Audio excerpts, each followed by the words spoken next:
Hi everyone. Today we'll be talking about the SARS CoV2 transmission and spread for my microbiology final individual project. We'll start off by talking about This Week in Microbiology, episode 218, titled The Lengths SARS CoV2 Will Go. This episode was recorded May 28th and it aired on June 6th. At this point, COVID was still new. COVID is a virgin soil epidemic, and although it is now the beginning of December, and vaccines are on their way to being finalized and distributed and authorized and all that, there's still a lot of aspects of the virus that we don't know.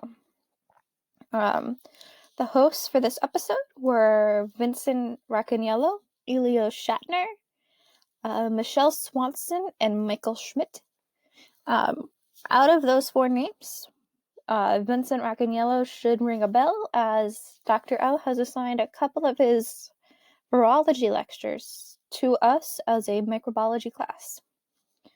There were two main papers discussed in this episode.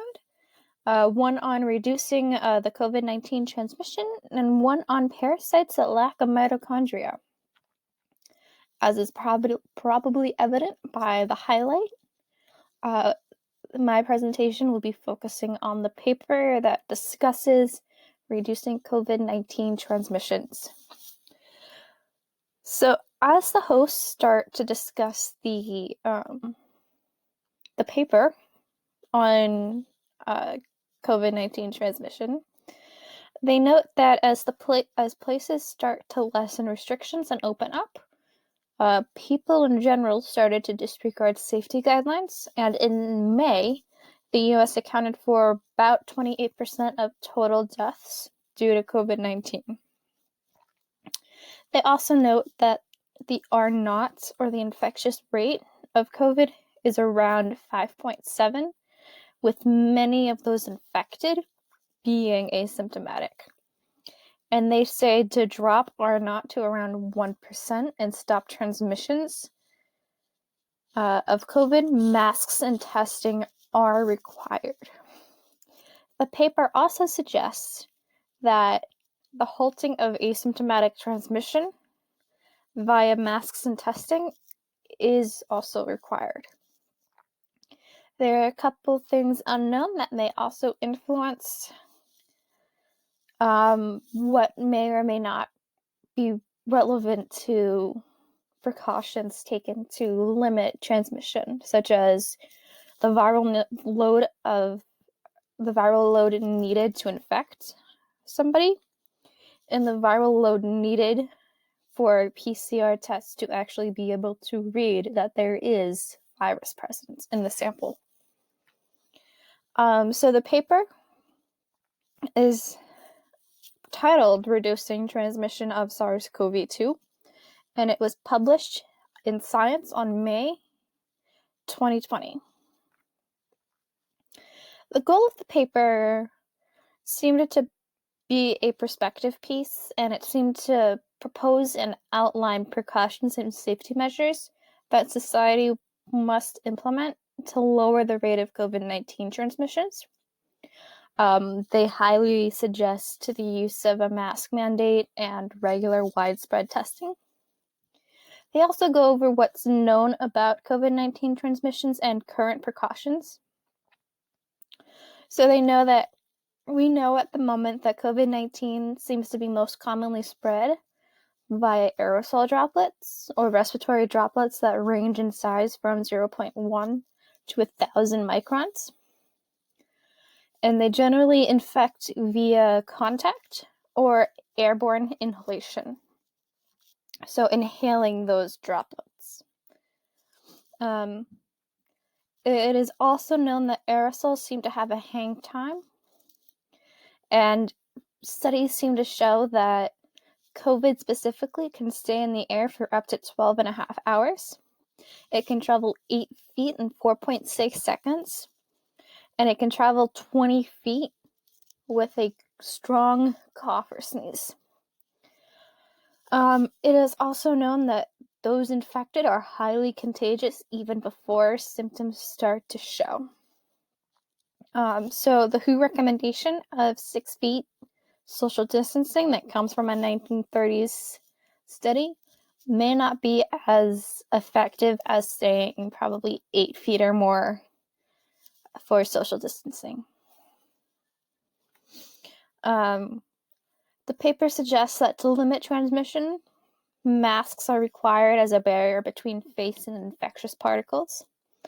Outdoor gatherings are recommended as UV radiation seems to be able to inactivate the virus. And that virus hang time is sensitive to the temperature and humidity as well as particles that the virus can bond to, such as dust and pollen. So with humidity and dust and pollen, if a virus bonds to like a water droplet or dust or pollen, the virus becomes more heavy, and it can't travel as far a distance because it is so heavy, so it will reach the ground faster and not travel as far. It is also recommended that if you have a gathering indoors, it's a well-ventilated system. It's a well-ventilated room area. And they highly recommend small gatherings if you must gather, but some sort of self-isolation or group isolation would probably be best. Lastly, they seem to compare countries that have implemented a mask mandate with the US, specifically New York State. As it seems that countries that are most successful in quelling COVID-19 have a universal mask mandate. They have some sort of epidemic response plan that they established after the first SARS outbreak. That they banned manufacturers from exporting masks so that masks were available cheaply and supplied by the government and able to be supplied by the government. One such country was Taiwan. Taiwan had no lockdown, but had a mask mandate early on, and they had very few cases compared to New York. And that's saying something because the total population of Taiwan is around the same population as New York. So Taiwan had 441 cases and 7 deaths, while New York had many more cases. New York had 353,000 cases and 2,400 deaths.